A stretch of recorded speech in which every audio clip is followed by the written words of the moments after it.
आजादी के 75 वर्ष पूरे होने पर मीडिया क्लब ऑफ इंडिया एवं इंडियन इंडस्ट्रीज एसोसिएशन तथा सिटी वेब के संयुक्त तत्वाधान में दिल्ली रोड स्थित डिजाइन सेंटर में हुए अमृत महोत्सव और कावड़ यात्रा वीर सेवक सम्मान समारोह में बतौर मुख्य अतिथि पहुंचे उत्तर प्रदेश के राज्य मंत्री कुंवर ब्रजेश सिंह ने सूबे के लोकप्रिय मुख्यमंत्री योगी आदित्यनाथ द्वारा किए जा रहे कार्यों पर क्या कहा, देखिए।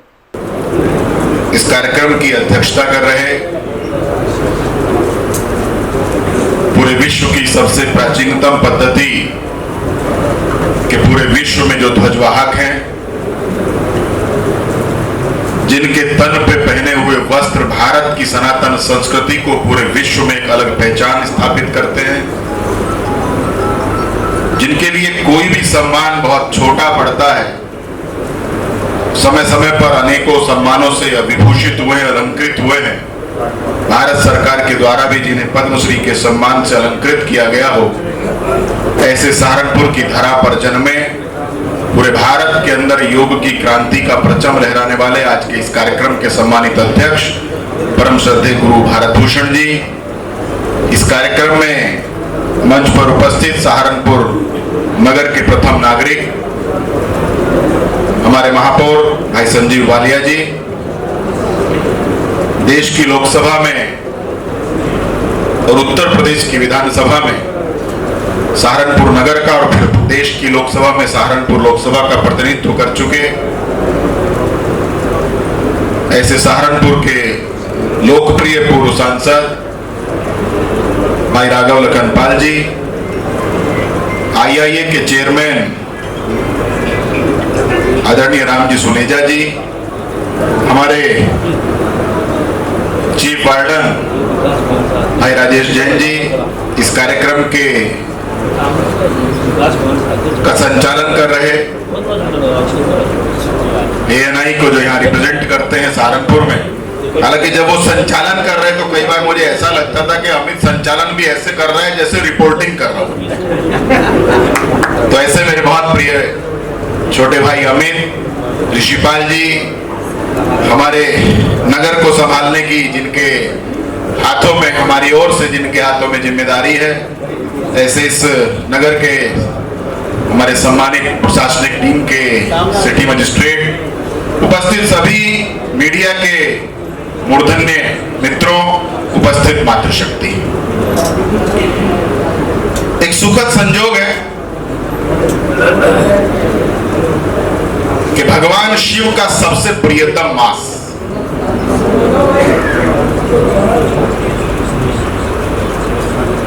श्रावण मास, और उस श्रावण मास की सबसे पवित्र यात्रा कावड़ यात्रा,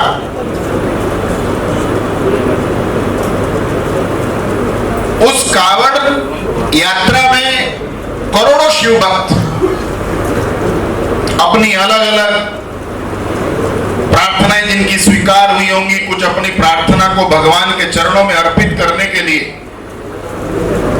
मां भागीरथी मोक्षदायिनी मां गंगा का पवित्र जल लेकर अपने अपने शिवालयों की ओर जब वो अग्रसरित होते हैं, तो उनकी यात्रा का तो एक उद्देश्य होता है, उनके मन में उनकी मनोकामना पूर्ण होने की एक लालसा रहती है। किसी की मनोकामना पूर्ण हो चुकी होती है, वो अपनी उसकी मन्नत पूरी हो जाती है, इसलिए उसके लिए उस जल को अर्पण करने के लिए लेके जाता है। लेकिन करोड़ों शिव भक्तों के गंगा जल लेकर के अपने गंतव्य तक पहुंचने तक उनकी सेवा किस प्रकार की जाए, और उन सेवा शिविरों का जिनका कोई उद्देश्य अपना व्यक्तिगत नहीं होता, केवल उन शिव भक्तों की सेवा ही करना जिनका संकल्प होता है, और उस संकल्प को लेकर अंतिम दिन चतुर्दशी के दिन जलार्पण तक उसको सिद्धि तक पहुंचाने वालों का सम्मान करने का पहली बार यदि किसी ने काम किया है, मैं हृदय से आपकी पूरी टीम को बहुत बहुत बधाई और साधुवाद।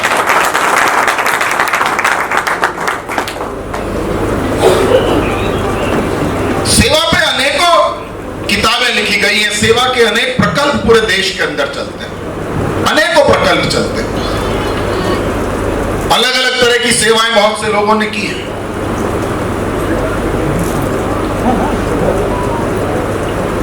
और सेवा के गुरुजी बैठे हैं, मैं उनके सामने कुछ बोलने का अधिकारी तो नहीं, लेकिन सेवा, जब कोई व्यक्ति सेवा करने का अपने मन में कोई निश्चय करता है तो सेवा के 3 आयाम हैं। पहला सेवा, दूसरी साधना और तीसरा संबोधि। अगर मैं गलत नहीं हूं गुरुजी, 3 ही आयाम, सेवा, साधना, संबोधि। जब व्यक्ति सेवा के पथ पर बढ़ता है तो वो साधना में कहीं ना कहीं लीन होता है, वो साधना को पाने की चेष्टा करता है, और उस साधना को पाने की चेष्टा जब करता है तो इस चराचर जगत के अंदर यदि सबसे जल्दी और सबसे शीघ्र कोई प्रसन्न होने वाले देव हैं तो वो भगवान आशुतोष, भगवान विश्वास, भगवान काशी विश्वनाथ, वो देवादिदेव सृष्टि के निर्माता भगवान शंकर हैं। और इन 4 माह सावन से लेकर के कार्तिक तक सत्ता के स्वामी भगवान शंकर हैं। फिर कार्तिक में देवोत्थान आएगी, फिर भगवान शंकर भगवान विष्णु को सत्ता सौंपेंगे, और फिर 8 माह भगवान विष्णु पूरे राजा के रूप में पूरी सृष्टि का संचालन करेंगे। लेकिन फिलहाल इस समय राजा भी भगवान शिव है, क्योंकि भगवान विष्णु इस समय शयन की मुद्रा में, बस देवशयन एकादशी से सो गए। तो जब हम सेवा का काम करते हैं, हम साधना की तरफ बढ़ते हैं, और सेवा के साथ की गई साधना के बाद जो संतोष प्राप्त होता है वही संबोधि के प्रण तक ले जाता है। यही है सेवा, साधना, संबोधि।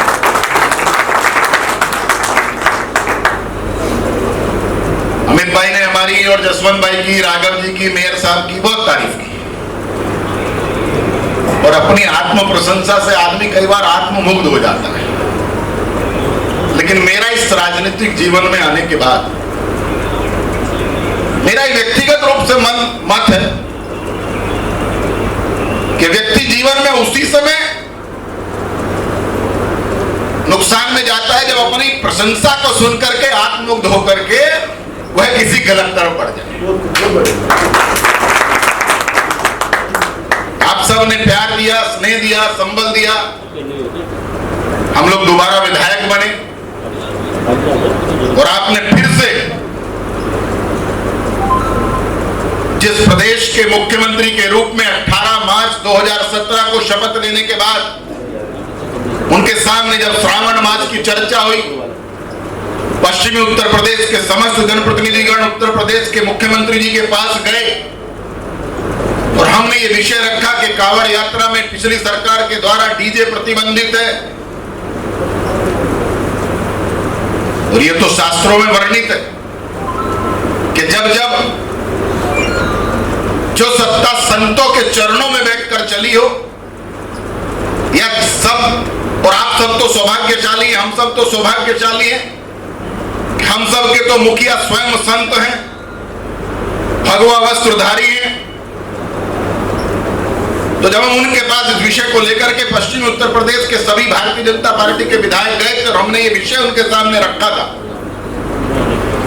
तो उन्होंने सहज हमारे सामने ही बैठे हुए मुख्य सचिव को निर्देश दिया था कि उत्तर प्रदेश के अंदर भले ही उत्तराखंड में ना बजे, उत्तर प्रदेश की सीमा में प्रवेश करने के बाद उत्तर प्रदेश की सड़कों पर डीजे भी बजेगा, और उत्तर प्रदेश के सरकारी चौपर के द्वारा कांवड़ियों पे पुष्प वर्षा भी की जाएगी। ये शिव की यात्रा है, ये शिव भक्तों की यात्रा है, ये समर्पण की यात्रा है, ये उद्देश्य के लिए की गई यात्रा है। ये भारत की सनातन संस्कृति का पूरे विश्व के अंदर एक अलग स्वरूप पहचान कराने की ये वो यात्रा है। ये शव यात्रा नहीं है। और शिव की यात्रा में तांडव भी होता है, नृत्य भी होता है, लेकिन जो तांडव कराना चाहते थे, जो तांडव कराने के आदि थी, उनको शांत करके आप लोगों ने वहां बैठा दिया जहां वो बैठने के लायक थे। ये शिव के नृत्यों की, भक्तों की बारात है। इसी प्रकार से उत्तर प्रदेश के अंदर निरंतर चलती रहेगी। और आज जिस सफल कार्यक्रम का आयोजन आप सब ने किया है, मैं बड़े विश्वास के साथ कह सकता हूं, उत्तर प्रदेश के अंदर वो मील के पत्थर हम लोगों ने लिख दिए हैं। आने वाली कई पीढ़ियां तक कोई सरकार को जुदा करने वाला यहां से नहीं है। उसका कारण ये नहीं है, उसका कारण ये नहीं है कि हम केवल राजनीतिक निर्णय लेते हैं, क्योंकि उत्तर प्रदेश की मुख्यमंत्री की कुर्सी पर बैठा हुआ एक संत रूपी भारत की एक बहुत बड़ी पीठ का स्वयं में पीठाधीश्वर, जिस पीठ का इतिहास कई सौ साल पुराना है, कुछ वर्षों पुराना नहीं है। इतिहास के पन्ने खंगालिए तो नाथ संप्रदाय की जो गणना मिलती है, वो अभी हम लोग गए थे गवर्नर मैडम के यहाँ अपना प्रेजेंटेशन देने कैबिनेट का, कोई संत उसी दिन सुबह प्रातःकाल माननीय मुख्यमंत्री से मिलने आए थे। तो वो जो एक चित्र देके गए थे माननीय मुख्यमंत्री जी को गुरुजी, वो 1860 का था। तो वो इतनी पुरानी पीठ के स्वयं में गोरक्षपीठाधीश्वर हैं। वो मात्र सरकारी निर्णयों के कारण, सरकारी नीतियों के कारण आप लोगों के दिलों पे राज नहीं किया है, आप लोगों के मनों की भावनाओं को समझते हैं, इसलिए आप लोगों के दिलों पर उन्होंने राज किया। और मैं सौभाग्यशाली समझता हूं, मैं भाई ऋषिपाल जी का धन्यवाद करता हूं कि शायद भगवान शिव ने आपको एक दूत बना करके एक अच्छे कार्यक्रम की शुरुआत सहारनपुर के अंदर कराने के लिए यहां भेजा। ये सच्चाई है कि किसी का आज तक ऐसा ध्यान नहीं गया। मैं तो स्वयं अधिकतर शिविरों में गया था। कांवड़ यात्रा के दौरान सभी जो वहां के आयोजक गण हैं बुलाते भी हैं, और हम लोगों का भी सौभाग्य है। तो मैं कई लोगों से वहां चर्चा कर रहा था, मैं पूछ रहा था कांवड़ियों से, शिव भक्तों से पूछ रहा था कि सरकार की ओर से कोई कमी तो कहीं नहीं रह गई है। मैं योगी सरकार में मंत्री हूं, उनके प्रतिनिधि के रूप में आपके बीच में आया। हमारा सीना गर्व से चौड़ा होता था जब हिमाचल का आदमी, जब हरियाणा का आदमी ये कहता था कि नहीं, हमें पूरा सम्मान उत्तर प्रदेश पुलिस दे रही है, और यहां से उत्तर प्रदेश की सीमा में घुसने के बाद हमारे लिए जो हमारी सेवा के इंतजाम किए गए हैं, हम उनकी शब्दों में व्याख्या नहीं कर सकते। एक अच्छे कार्यक्रम की शुरुआत हुई है। आइए सहयोग के लिए आगे आइए। एक बड़ा सहारनपुर से शुरुआत हुई जिस संस्था की, और आज पूरे उत्तर प्रदेश के अंदर इसके कई चैप्टर हैं, पूरे देश के अंदर अलग अलग सिटीज में उसके चैप्टर हैं, डिस्ट्रिक्ट के अंदर उसके चैप्टर हैं। बड़ी संस्था के आपके सहयोग का हाथ बढ़ाया है। और एक कार्यक्रम भी आपने उस बेला में आयोजित किया है जब देश के यशस्वी प्रधानमंत्री माननीय नरेंद्र मोदी जी के मार्गदर्शन में पूरा देश आजादी का अमृत महोत्सव मना। और आजादी का अमृत महोत्सव को भी कुछ लोग देश के अंदर है जो सवाल उठाने में लग गए। जो लोग देश के आजादी के अमृत महोत्सव पर सवाल उठा रहे हैं, जो लोग तिरंगा फहराया जाए ना फहराया जाए इस पर सवाल उठा रहे हैं, मेरा उन सब से एक प्रश्न है कि मैं पूछना चाहता हूं आपके मंच के माध्यम से, मीडिया के लोग बैठे कि शहीद मंगल पांडे ने क्रांति की ज्वाला इस देश के अंदर धधकाई थी। रानी लक्ष्मीबाई ने इस देश के अंदर एक क्रांति की ज्वाला धधकाई थी। महाराणा प्रताप, छत्रपति शिवाजी ने इस देश के अनेकों मंदिरों को बचाने का काम किया था, और शहीद मंगल पांडे के द्वारा धधकाई गई उस ज्वाला को 15 अगस्त 1947 को इस मां, हजारों माओं के सपूतों ने अपनी जान की बाजी लगा करके इस देश को आजादी दिलाई थी। मैं उन लोगों से केवल इतना पूछना चाहता हूं, क्या उन्होंने भारत के इतिहास को नहीं पढ़ा है? और जो लोग आज तिरंगा यात्राओं पर सवाल उठा रहे हैं, जो लोग आज आजादी के अमृत महोत्सव पर सवाल उठा रहे हैं, उन सबको भारत की 125 करोड़ जनता की ओर से बताना चाहते हैं, ये अमृत महोत्सव भारत की शौर्यता का उत्सव है। ये अमृत महोत्सव भारत के उन वीरों की वीरता का उत्सव है जिन्होंने मां भारती को दास्ता की बेड़ियों से मुक्त कराने के लिए अपनी जान की बाजी लगा दी। आप सबको ध्यान होगा जब सरदार भगत सिंह जी को फांसी हुई थी, उनकी मां की आंखों में आंसू आए थे।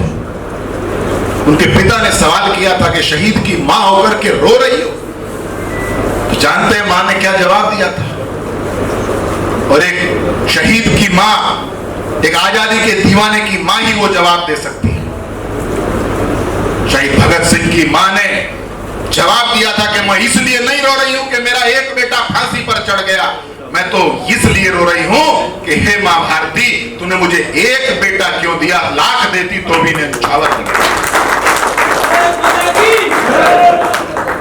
हम भूल गए गुरु गोविंद सिंह को। मात्र देश की आन की खातिर सामने अपनी आंखों के सामने अपने शहजादों को समर्पित कर दी। शर्म आनी चाहिए, लाज आनी चाहिए उन लोगों को जो आज आजादी के अमृत उत्सव और तिरंगा फहराने पर प्रश्न चिन्ह लगा रहे हैं। आप सबसे आग्रह, राष्ट्रीय ध्वज के फहराने की एक आचार संहिता है, एक आचार संहिता थी। भारत सरकार ने आजादी के अमृत महोत्सव को बहुत विराट रूप में मनाने का निर्णय लिया है। उस अमृत महोत्सव में भारत के हर घर पर तिरंगा लहरे, इसलिए नियमों में कुछ शिथिलता बरती गई है। हम उन समस्त नियमों का पालन करते हुए केवल एक आग्रह आपसे करना चाहता हूं कि हमारा तिरंगा हमारे घर पर लहराया जाए। वह लहरता हुआ तिरंगा सबको नजर आए, हमें इस स्थान पर लगाएं, लेकिन जिस दिन हम उसे उतारें उसको ससम्मान उतार कर अपने घर के अंदर किसी उचित स्थान पर रख के जहां उसको हम पूरा सम्मान प्रदान कर सकें। ये भारत के उन लाखों वीरों की निशानी है जिन्होंने हंसते हंसते फांसी के फंदे को चूम लिया था, अपने परिवारों को नहीं देखा था। उन वीरों की शहादत का दिन है और भारत की आजादी का दिन है।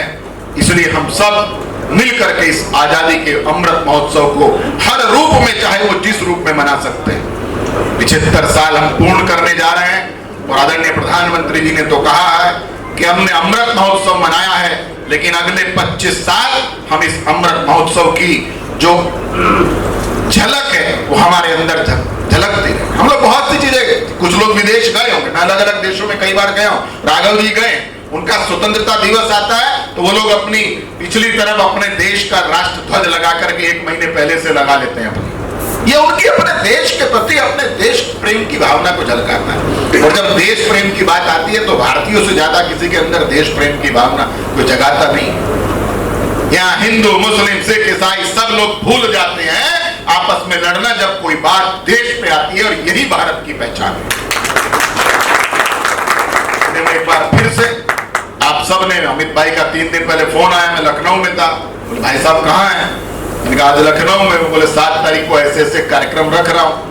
मैंने कहा मैं सुबह दिल्ली पहुंचूंगा और दोपहर तक देवबंद आ जाऊंगा, आप कार्यक्रम रखो। एक अच्छे कार्यक्रम की कल्पना आप लोगों ने साकार करने का प्रयास किया है। मैं इस पूरी आयोजन समिति को, बहुत से लोगों के नाम मैं सामने देख पा रहा हूँ, नाम लूंगा तो और समय चला जाएगा और फिर आप कहेंगे, ऋषिपाल जी भी कहेंगे भाई साहब नेता बन के समय की कमी हो जाती है। क्योंकि मुझे भी स्वयं, मेरे से तो 2 बजे का समय मुझे अमित ने दिया था और मैंने ठीक 1:30 बजे अमित को फोन किया था मैं 2 बजे पहुंच जाऊंगा, लेकिन अमित भाई ने कहा नहीं 3 बजे तक आइए। तो मैंने दूसरा एक कार्यक्रम, एक समाज के द्वारा देवबंद में मेरे अभिनंदन का कार्यक्रम है, आप ही के कार्यक्रम से निकल करके सीधा उस कार्यक्रम में मैं पहुंच जाऊंगा, क्योंकि उनका समय 4 बजे का था और 4:45 यहाँ बज रहे हैं। लेकिन फिर भी अमित भाई को, दीपक जी को और ऋषिपाल जी को, पूरी आपकी टीम को, मीडिया के समस्त बंधुओं को, और विशेष रूप से जिन्होंने वो शिविर लगाए, आप में से हो सकता है बहुत से लोगों को आज सर्टिफिकेट ना मिल पाए, बहुत से शिविर के जिन्होंने लगाए उनको शायद प्रमाण पत्र ना मिल पाए, लेकिन मैं एक चीज विश्वास करके जीता हूं, राजनीतिक जीवन में भी जीता हूं। मैं ये सोच के जीता हूं कि कोई नहीं देख रहा ना, लेकिन एक ताकत है जो सब चीज देखती है। अमित भाई की टीम, हो सकता है आपका कावड़ शिविर उनसे छूट गया हो, मानव है हमारी तरह, त्रुटि भी हो सकती है, भाई हम लोगों के, छोटे हैं बड़े, हो सकता है कोई शिविर छूट गया हो, लेकिन मैं इतना जरूर कह सकता हूं कि आपको अमित भाई और ऋषिपाल भाई का सर्टिफिकेट उस शिविर के लिए मिले या ना मिले, उन शिव भक्तों की दुआओं का सर्टिफिकेट, भगवान आशुतोष की कृपा का सर्टिफिकेट और भगवान विश्वास भोलेनाथ के असीम स्नेह का प्रमाण पत्र आप सबको वो जहां कैलाश पर विराज रहे होंगे वहां से दे दिया होगा। मैं इन्हीं शब्दों के साथ एक बार पूछे गुरुदेव के चरणों में, और गुरुदेव से भी ज्यादा पवित्र उन लोगों की प्रति जिन्होंने इतने लाखों करोड़ों शिव भक्तों की सेवा की, उन सबके श्री चरणों में भी शीश झुकाकर अपना प्रणाम निवेदित करते हुए अपनी वाणी को विराम देता हूं। बहुत बहुत धन्यवाद, बहुत बहुत आभार। बहुत बहुत धन्यवाद मंत्री जी।